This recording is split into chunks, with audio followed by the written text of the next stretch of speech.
We're holding in Tractate Chullin, chapter 4. The name of the chapter is Beheimah Hamekashah, an animal that has a hard time, has a challenging labor. And we're starting from the word Zehaklal. Zehaklal, this is the general rule, Dovor Shagufa also, something that is part of the animal's body, that is found inside it is prohibited. V'she'eino gufa muto, but something that is not part of the animal's body, but a fetus that is found inside it is permitted. She'ein gufa la'atuyamai. What does the clause, but something that is not part of the animal's body is permitted, come to include? Alav la'atuye kehai gav. Does it not come to include a case such as this one, where a fetus limbs were successively put forth and severed until the majority of its body had emerged? The Mishnah teaches that the minor portion of the dismembered fetus that remained in the womb is not considered born, but is permitted through the mother's shechita. So what do we learn from this? Davor shegufa, if it's part of the body, something that is part of the animal's body, and you find it inside the womb, is prohibited. But it's something that is not.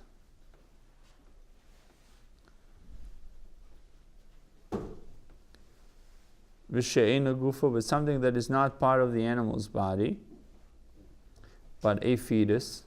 A fetus has its own entity, is permitted. She'ein gufa la'atuyamai. What does the clause, but something that is not part of the animal's body, is permitted, come to include? Does it come to include a case such as this one, where a fetus limbs were successively put forth and severed, meaning that he stuck them out, and any limb that came out, it was cut, it was severed, till the majority of its body emerged. The Gemara says, Loi, la'atuye kolut b'meipo. The latter clause come to include a creature with joined hooves that is discovered in the womb of a cow. Va'aliba de Rabbi Shimon. And the Mishnah's teaching is in accordance with the opinion of Rabbi Shimon. The Mishnah informs us that although Rabbi Shimon said that a creature with joined hooves that is born to a cow or another kosher animal is prohibited for consumption, this applies only where the creature emerged from the womb into the open air. But if it is discovered in its mother's womb, after she's slaughtered, it is permitted for consumption. The Mishnah has no bearing on our inquiry, and it remains unresolved. The Gemara introduces another inquiry pertaining to a fetus. Boy Rav Chanina inquired, Hoitzi ubo es yodei. Ba'azoro, if a fetus in the womb of an animal that had been consecrated as an offering put forth its foreleg in the temple courtyard, and its mother was then slaughtered. The mother was then slaughtered. Now, what is the law with respect to eating the foreleg? Do we say that since the courtyard wall is a boundary regarding the slaughter of sacred offerings, it is also considered a boundary regarding this matter, the permissibility of a fetus limb, and the limb may be eaten, because the limb was still in the perimeter of the courtyard. Or perhaps we say that regarding this matter, the courtyard will not be is not a valid boundary. The mechitza for the only boundary of a fetus with respect to becoming permitted for consumption without shchita is the womb of its mother. It says in number 7, although the courtyard wall constitutes a legal boundary with respect to one aspect of the slaughter of offering, it does not replace the mother's womb as a boundary with respect to the fetus permissibility. Although the animal was in the courtyard at the time of shchita, the limb that protruded from the womb is prohibited. Amar Abaye said to Rav Chananyo,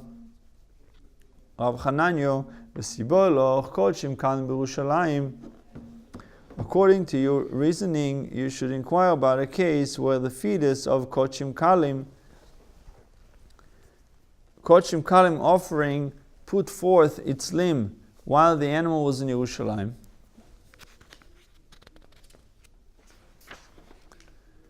Kochim Kalim Yerushalayim, my time bailach. Why do you not inquire about the case involving Kochim Kalim in Yerushalayim? The mechitza subarimoi. It must be because you yourself presume that the boundary of a fetus is the womb of its mother, and not the wall of Yerushalayim. Here too, in regard to your inquiry, we may presume that the boundary of a fetus is the womb of its mother, and not the wall of the courtyard. Another inquiry is cited, Boye Ilfo. If a fetus put forth its foreleg during its mother's shchita, between the severing of the first pipe, the trachea, and the second pipe, the esophagus mouth, what is the law? Is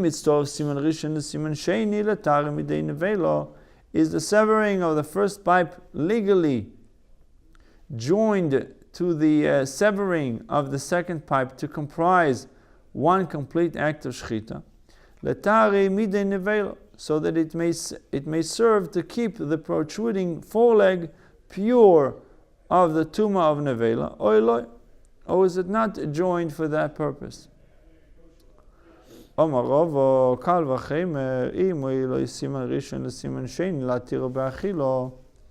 Kal V'Chemer provides a resolution to inquiry if the severing of the first pipe can even be combined with the severing of the second pipe in permitting the mother and fetus for consumption. Shall it not surely assist the severing of the second pipe in keeping the protruding limb pure of the tumah of nevela? Boy Rabbi Yirmiyah, yet another inquiry. Rabbi Yirmiyah inquired, Ma'u lochush lezaroi? If a fetus put forth its limb from the womb before its mother's shchita, what is the law with respect to being consecrated for its seed? The Gemara understands Rabbi Yirmiyah as referring to Ben Pekua, a fully developed fetus that was extracted alive from the womb after the mother's shchita, whose limb left the womb beforehand and is prohibited.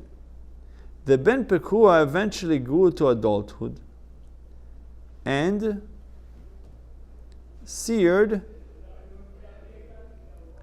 an offspring. Sired an offspring. Since the offspring is the Ben Pekua's seed, Rabbi Yirmiyah inquires whether the limb of the offspring corresponding to the Ben Pekua's prohibited limb is also prohibited. Understand? So we have an animal that was born, he's shechting a cow. Before you shecht the cow, the fetus... No, the fetus first stuck his leg out, right? Okay. Put it back in. They shechted the animal. They took out the cow, the fetus. It grew up, Now he has children. He has offsprings. So the offspring, we want to know if the foreleg of the offspring is also prohibited. That's the question. The echidami. What is the case to which the query applies? What type of female did the ben pekua? What type of female did the ben pekua with the prohibited limb mount in order to sire the offspring?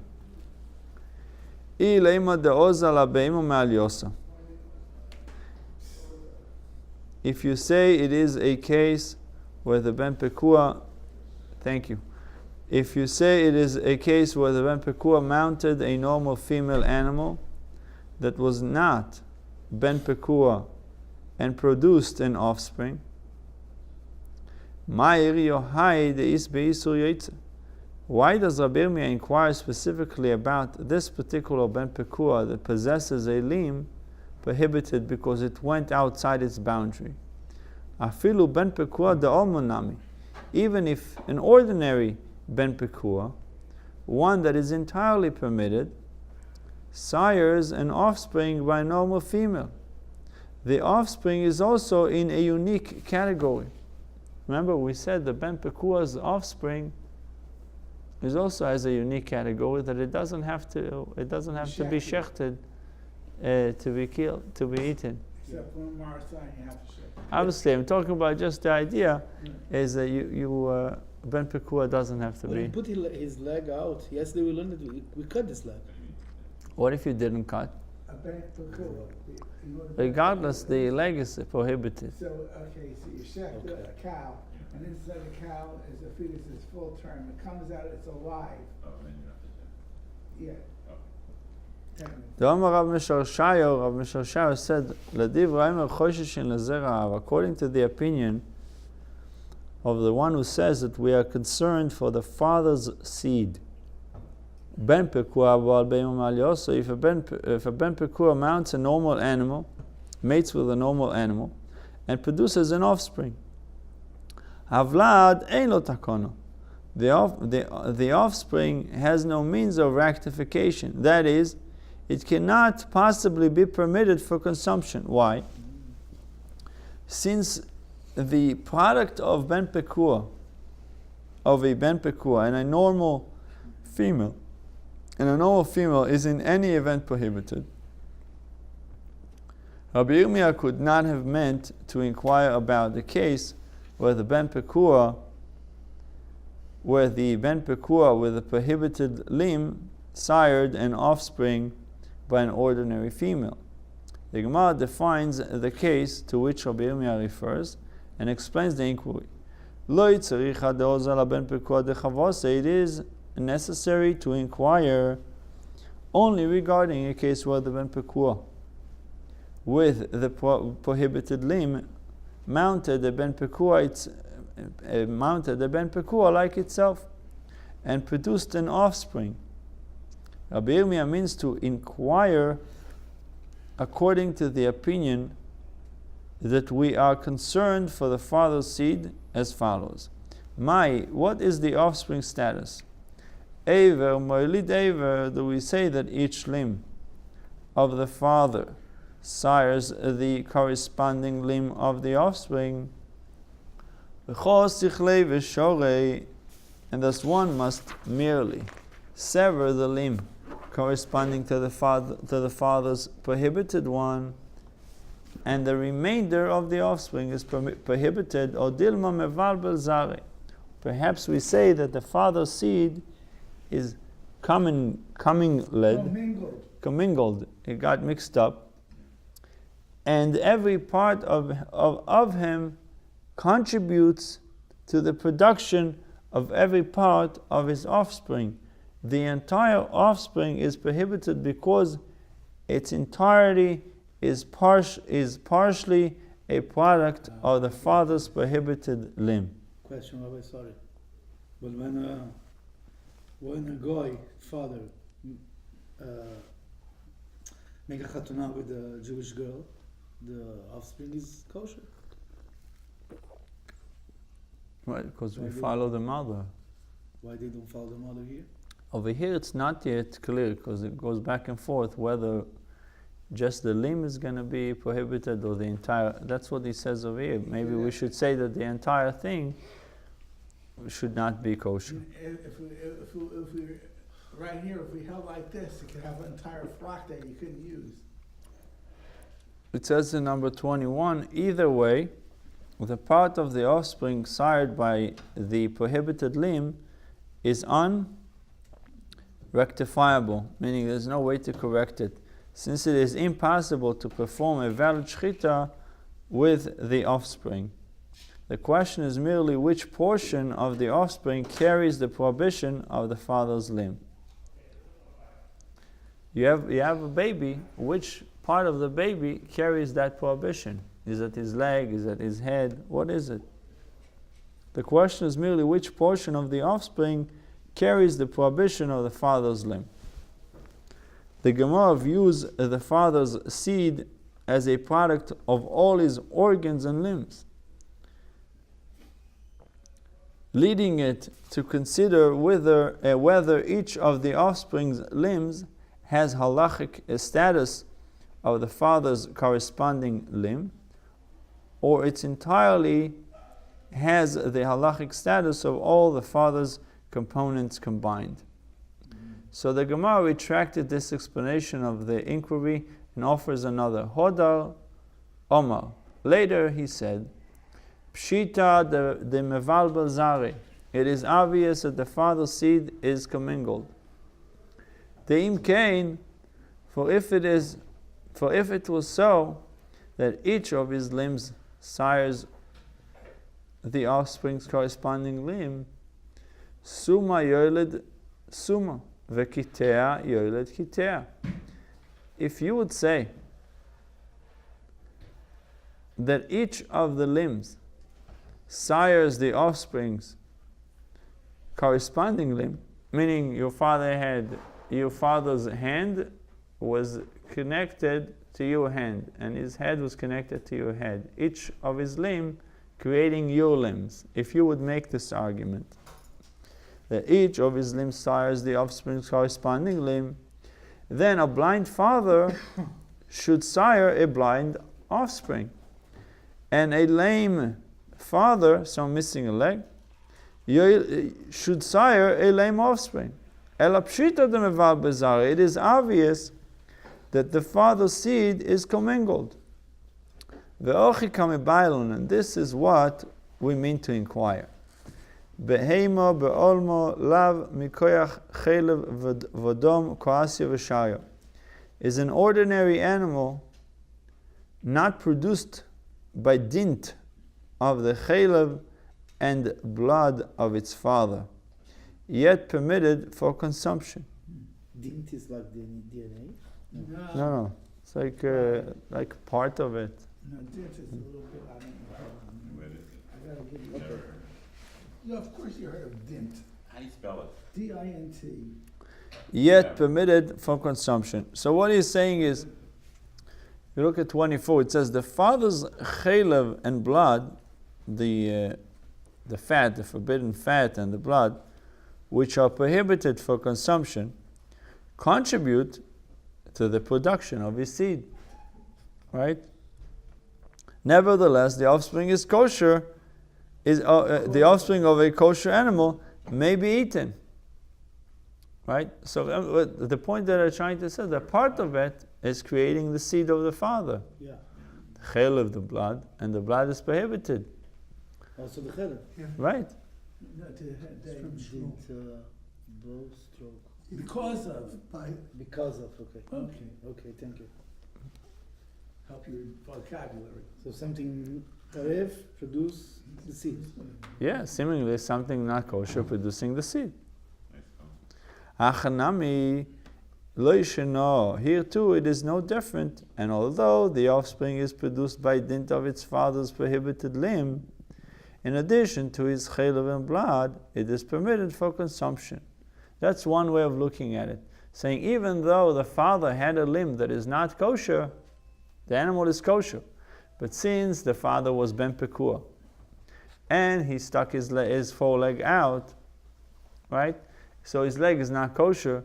We can argue that it's no big deal that he produced another child, meaning the child, the offspring foreleg is not prohibited. Okay. That's one way of saying it. Or dilma, or perhaps trei sura amrinan, when the father's body contains only two prohibition, chelav and blood. If he has only these two things, we say that his offspring is permitted. He has the forbidden fat and the blood. But when it contains three prohibitions, chelav, blood, and a prohibited limb, we do not say that his offering is permitted. That's another way of looking at it. Uleman, according to whom can this inquiry apply? Il Rabbi Meir. If you say that it applies according to Rabbi Meir, Isur chelav v'domiko, then even though the father's limb left his mother's womb prior to her shechita, before the shechita, there are only the prohibitions of chelav and blood in the father's body. Isur yotze leiko, but there is no prohibition of something that went outside its boundary. For Rabbi Meir does not regard a protruding limb of ben pekua as subject to this prohibition. Il Rabbi Yehuda, and if you say that inquiry is relevant according to Rabbi Yehuda, Isur yotze leiko, there is only the prohibition of something that went outside its boundary. Isur chelav v'dam leika, but there's no prohibition of chelav in the father's body. The Tanya, it was taught in a Baisa Gid Anoshe Noeg Bishlil. The prohibition of Gid Anoshe, the sciatic nerve, applies to a fetus that is extracted from its mother's womb after her slaughter. V'chel boy asu, and the fetus chelav is prohibited. Div Rabbi Meir, these are the words of Rabbi Meir, that the chelav of the fetus is also prohibited, and Gid Anoshe. Rabbi Yehuda, but Rabbi Yehuda says, Eino noeg b'shlil, the prohibition of Gid Anoshe does not apply to a fetus, v'chel bo imuto. And the fetus chelav is permissible. So wait a minute, okay, so let's go back to the mashal of Ben Pekua. So we have a Ben Pekua stam. So are we saying that Gid Anoshe is asur or a mutter? Mutter. The opinions, Rabbi Meir says it's okay.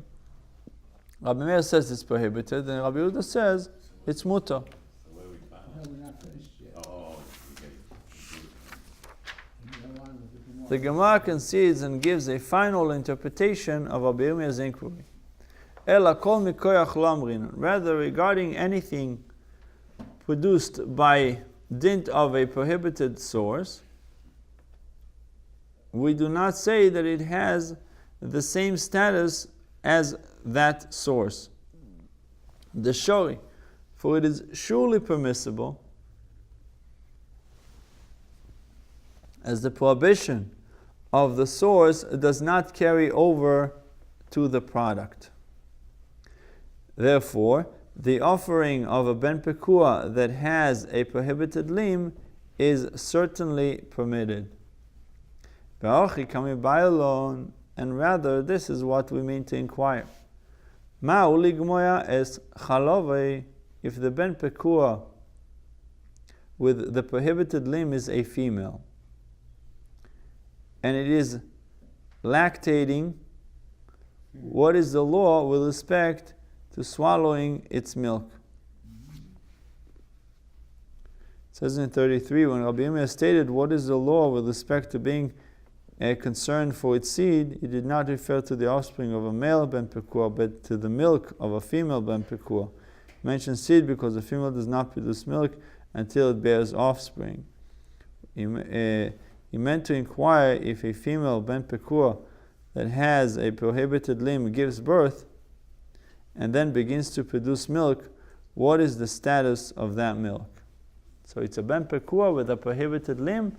What is the status of the milk of this cow? Is milk in general not analogous to a limb from a live animal, yet permissible? You should know here too, where the milk is produced by an animal with a prohibited limb, it is no different, and the milk is permissible.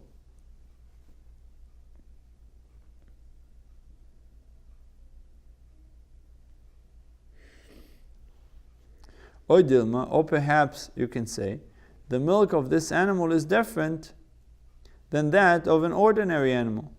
Also, for there, in the case of an ordinary animal, the animal's prohibition can be rectified through shchita. Shchita permits it. Where here, the animal's prohibition cannot be rectified through shchita because there's no shechting for ben pekua. So the Gemara offers no resolution to the inquiry, but concludes take let it stand.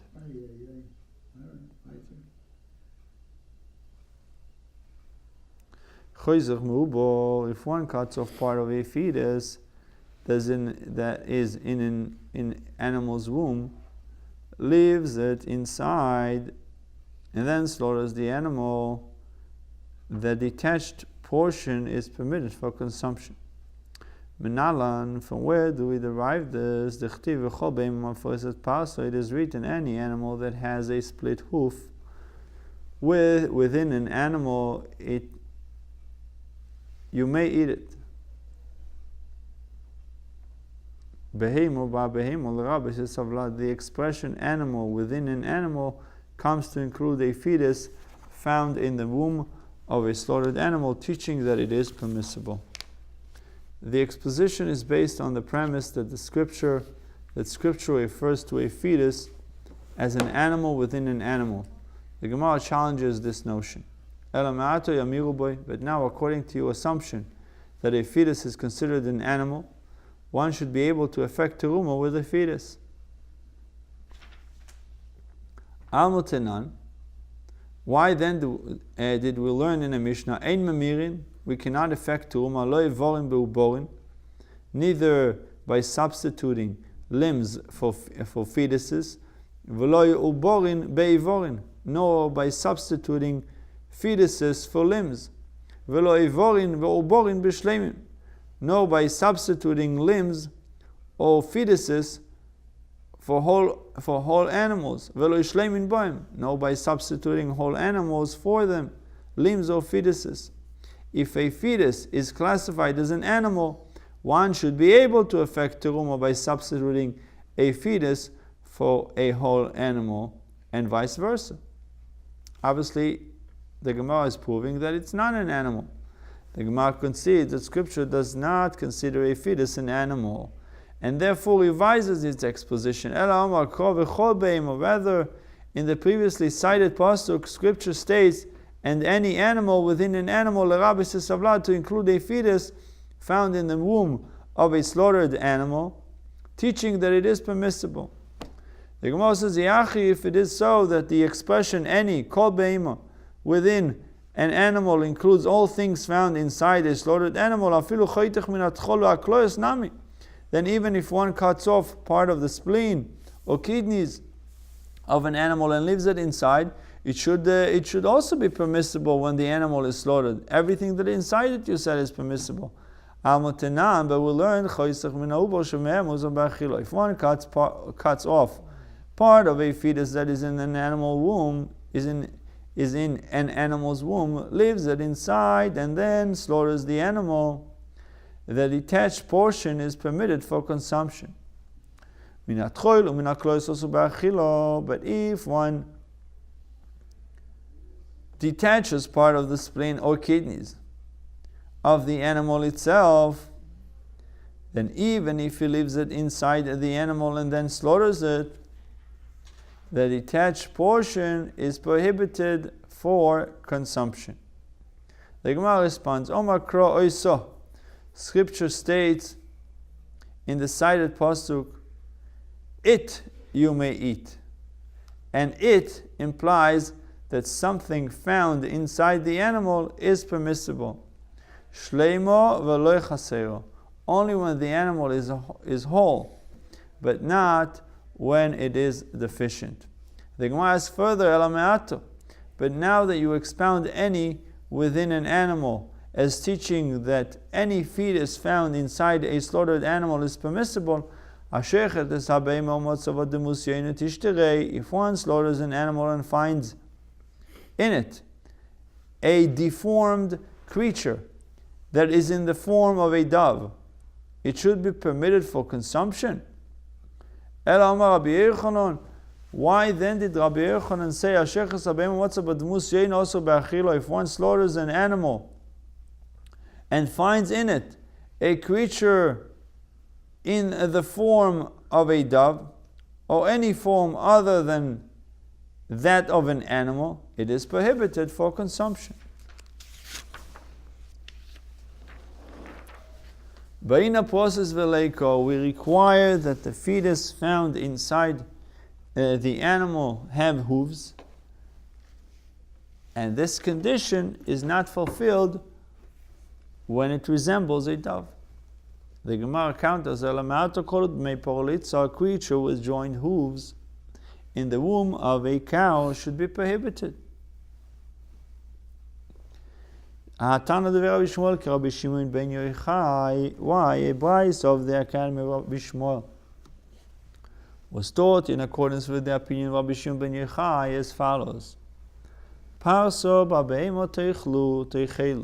Scripture states, a hoof within an animal you may eat, teaching that even if the creature found in the womb has only one hoof of each leg, its hooves are joined, it is permissible. This implies, however, that if it has no hoof at all, but resembles a dove, it is forbidden. Alternative explanation, Rabbi Shimon bar Ashi Omar. Rabbi Shimon bar Ashi said, Le'ilom kedekomas meikora. Actually, it is, as you said originally, that we expound the expression animal within an animal as including a fetus found in the womb of a slaughtered animal and teaching that it is permissible. Udekakashio loch ein memirim. And as for your difficulty as to why, if a fetus is considered an animal, one cannot defect teruma with a fetus, the answer is ha mani. Whose opinion is reflected in that Mishnah you cited, which excludes a fetus from the law of teruma? Rabbi Shimoni. It is the opinion of Rabbi Shimon, the makish temuro lemaisa, who compares temuro to meiser of the flock, and who therefore derives the following law: Ma meiser inoig bevorim v'uborim, just as meiser of the flock, just as meiser of the flock does not apply to limbs or fetuses, af temura eina neheges bevorim v'uborim, so to temura does not apply to limbs or fetuses. Rav Shimi proves that it is only Rabbi Shimon who excludes limbs and fetuses from the law of temura. Umenat temur. And on what basis do I say that the previously cited Mishnah reflects only the opinion of Rabbi Shimon? This nan, for we learned in the latter clause of that very Mishnah, Omar Rabbi Yesi said, V'aloi b'mukdoshim. Why, in the case of initially consecrated animals, if one says, let the leg of the animal be an oila, kula oila, now its entirety is thereby consecrated as an oila. If it therefore follows that similarly when one says the leg of this unconsecrated animal should be consecrated as temura in place of this consecrated animal, the entirety of the previously unconsecrated one actually becomes consecrated as temura for the previously consecrated one. So in other words, there's no such a thing as just consecrating the leg. You're consecrating the leg, you're consecrating the entire animal. Rabbi Yossi implies that the anonymous Tana to whom he spoke here, concedes that the initial consecration of an entire animal can be effected through consecration of a single limb, and holds only that temura cannot be effected in this manner. Leman ko mahader le. Now, to whom did Rabbi Yossi respond with this argument? Who is the anonymous Tana who agrees with Rabbi Yossi regarding initial consecration, and whom he sought to convince that temura is the same? If you say that Rabbi Yossi spoke to Rabbi Meir or Rabbi Yehuda, I retort, mi islehu ay sevoro. Do Rabbi Meir or Rabbi Yehuda actually hold this opinion, that the initial consecration of an entire animal can be effected through consecration of a single limb? But it was only taught in a Braisa Yochel.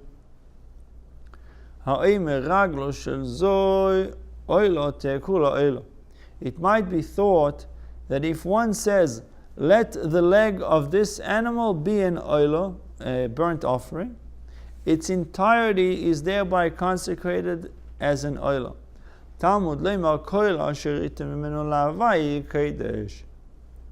Scripture therefore states, whatever part of it, an animal that one gives to Hashem, shall be holy. This implies part of it is holy, but not all of it is holy. Since the animal is only partially consecrated, it might be thought that it can be redeemed and become entirely unconsecrated again.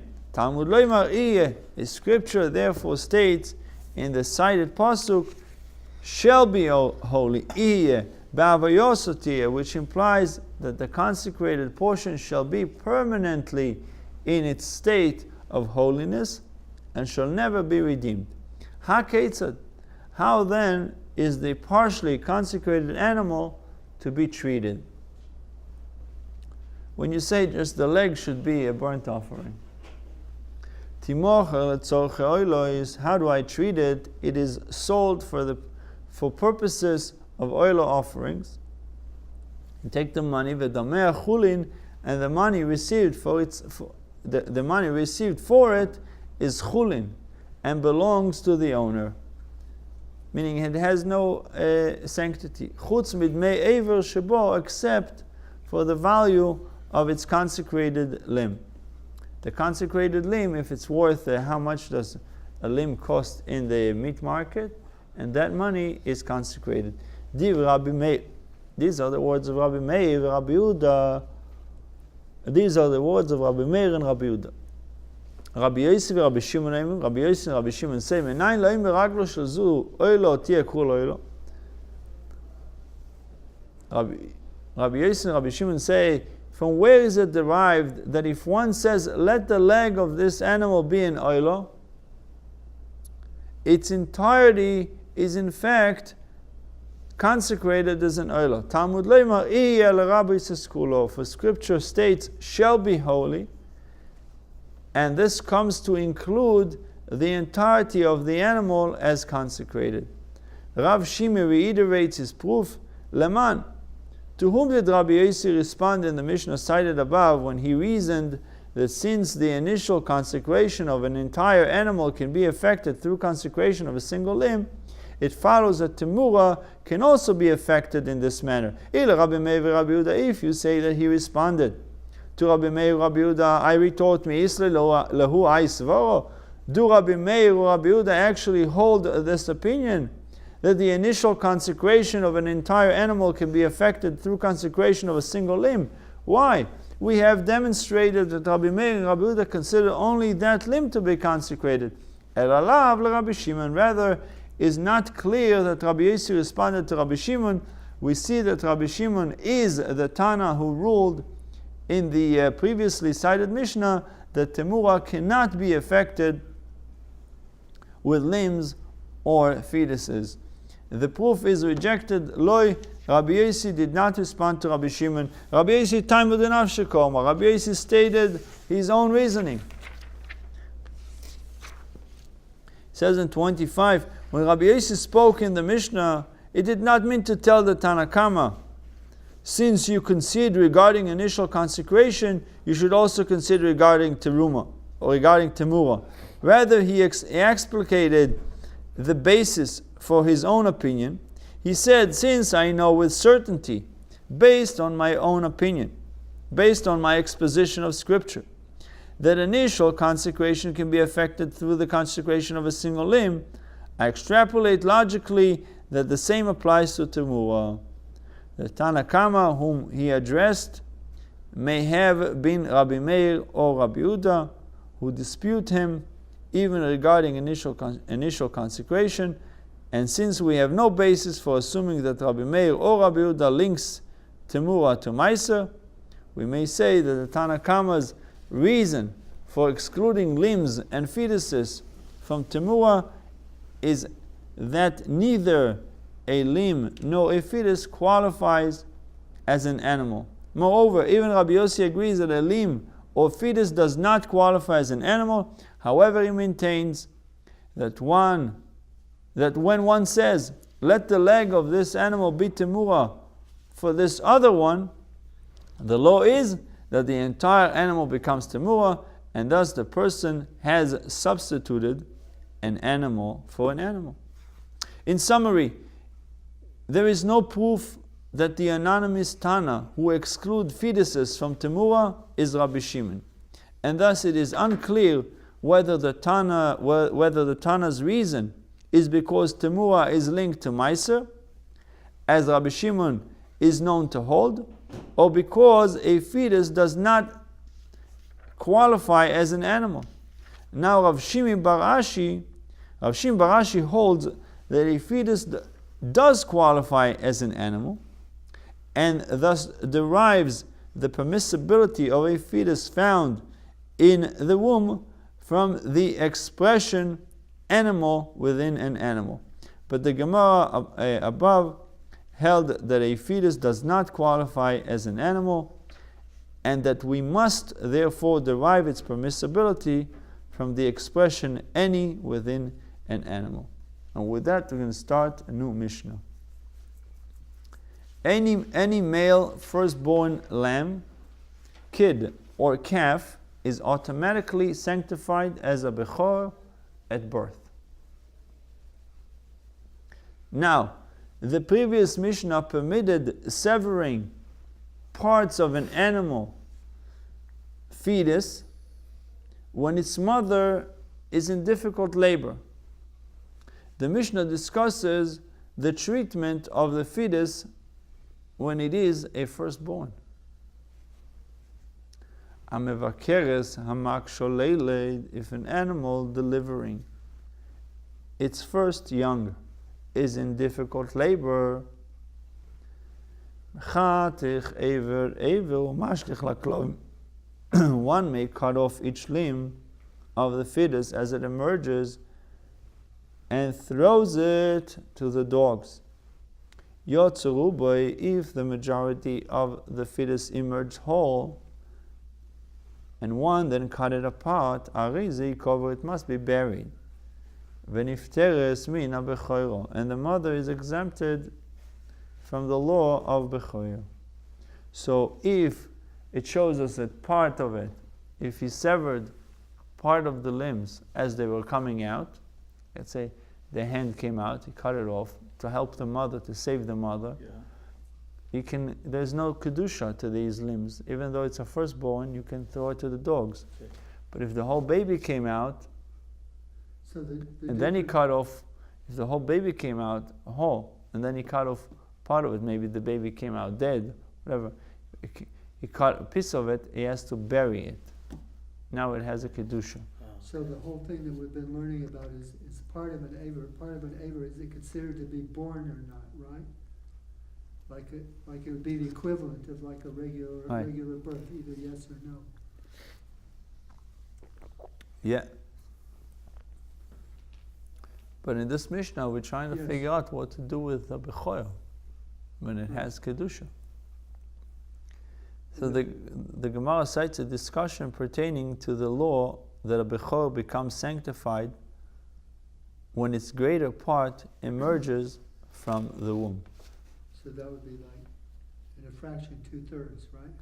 That's what the Gemara says now. Itmar, it was stated, Yotz or Shlish, if 1/3 of a firstborn emerged from the womb, and the owner sold it to an idolater, and then another 1/3 emerged. So that in total, a majority of the firstborn has emerged. Its status is subject to the following dispute. Ravuna Omar Kodesh. Ravuna said it is sanctified as a Bechoyer. Rabba Omar Eino Kodesh. It is not sanctified as a Bechoyer.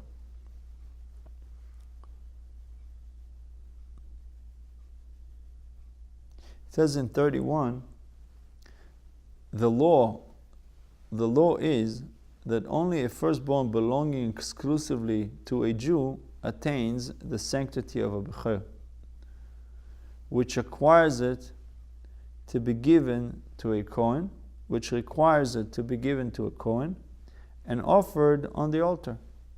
A firstborn owned even in part by a Gentile does not become sanctified and may be treated like any ordinary animal of Chullin. The Gemara focuses on a case where a Jew was initially the sole owner of an animal's firstborn fetus, but after 1/3 of it, a portion less than its majority had emerged from the womb. He sold that portion to a Gentile, so that at the time that the majority emerged, the Jew had a Gentile partner in the Bechoyer. See what happened? He may be using it as a leeway out, not to give it to the Kohen. Making partnership with a non-Jew, and then the laws of Bechoyer does not apply to it. So Machlokes, fully his, right? So the Machlokes, Ravuna Omar Kodesh, Rabba Omar Eno Kodesh. It is not sanctified according to Rabba. Ravuna Omar Kodesh. Ravuna said the firstborn is sanctified as a Bechoyer kasovar lemifra Kodesh. Ravuna holds that a Bechoyer is sanctified retroactively. And once the majority of a firstborn emerged from the womb, it is clarified retroactively that the firstborn was sanctified as a Bechoyer from the beginning of its birth. And thus the owner's sale to the idolater is void. Because once the majority of the body came out, it shows that the beginning was already retroactively, it's clarified that the firstborn was sanctified as a Bechor, and the sale is not a good sale. What if the guy already paid the money?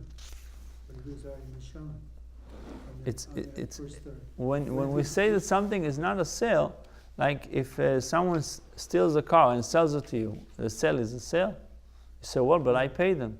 Well, it's not his to sell. It's not yours to sell it. A Bechoyer is not yours. Hashem deposits it with you to give it to the Kohen. But it has a Kedusha. Why do we do Pidyon Aben?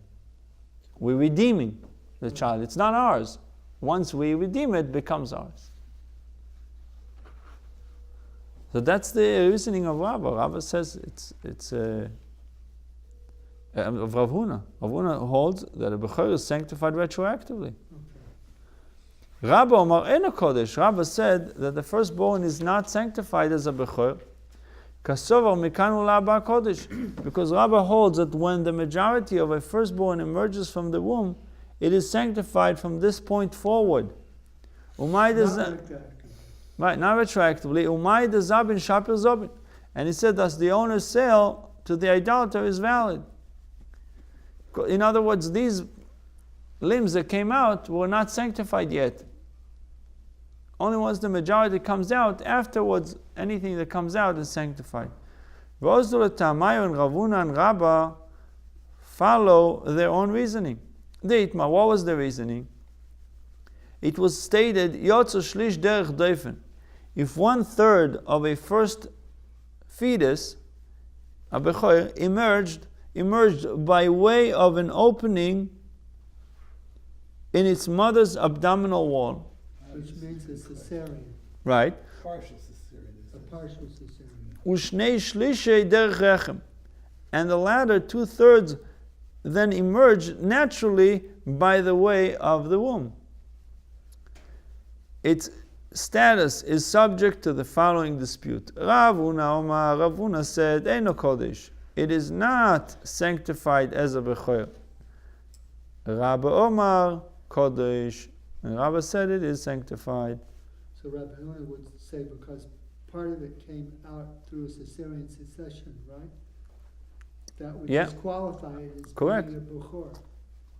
Rabba says it is. Because according to Rabba, he only becomes holy at the end. The end. So the end was through the womb. Ravuna says, beginning, but what happened to the end? The beginning came out wrong, so the beginning proves the end. So you follow the beginning wasn't right. Ravuna Omar in the Kodesh, Ravuna said that the firstborn is not sanctified as a Bechoir. Ravuna letame. Ravuna follows his own reasoning. The Omar lemafrei Kodesh. For Ravuna said that when the majority of a firstborn emerges, it is sanctified retroactively from the beginning of its birth. Logic therefore dictates that in order for a Bechor to attain sanctity, the first majority, which emerges at the beginning of the birth, must come out by way of the womb. Verubo kamo leise berechem. And since in our case the first majority was not born by way of the womb, the animal is not sanctified as a Bechor. Rabba Omar Kodesh. Rabba said that the firstborn is sanctified as a Bechor. Rabba letame. Rabba follows his own reasoning. The Omar mikanu le'Rabba Kodesh. For Rabba said that when the majority of a firstborn emerges from the womb, it is sanctified from this point forward. It follows that a Bechor attains sanctity if a majority in total emerges by way of the womb, whether at the beginning or at the end of the birth. Veruba derechechem nofik. And since in our case the majority of the animal emerged by way of the womb, albeit at the end of the birth, it is sanctified as a Bechor. The Gemara explains why Ravuna and Rabba needed to debate this matter twice. Utzaricha. And both disputes are necessary. For if they had informed us of the dispute regarding that first case, I might have said, Beho koma Ravuna. The first case is referring to the case of selling it to a goy. The second case is the case where we said the cesarean and the regular and regular birth. Yeah. In that case, Rav Huna says that a Bechor is sanctified retroactively mishum de lekula, because saying that it is sanctified from this point forward would result in a leniency. But in the latter case, we're saying that a Bechor is sanctified from this point forward results in a stringency. I might say that Ravuna If Rabuna's line is stringency, maybe in this case you would agree with Rabba that it's sanctified. It was therefore necessary for Ravuna to inform us that he maintains his opinion even regarding the latter case. So it's not stringency, leniency. That's the way he sees it. He sees it at the beginning of the birth, proves you the end. And attractively we find that the animal is holy. He's sanctified, is a bechor, and the sale is not a good sale. What he sold the goy is not a good sale. In the other case, he would be lenient.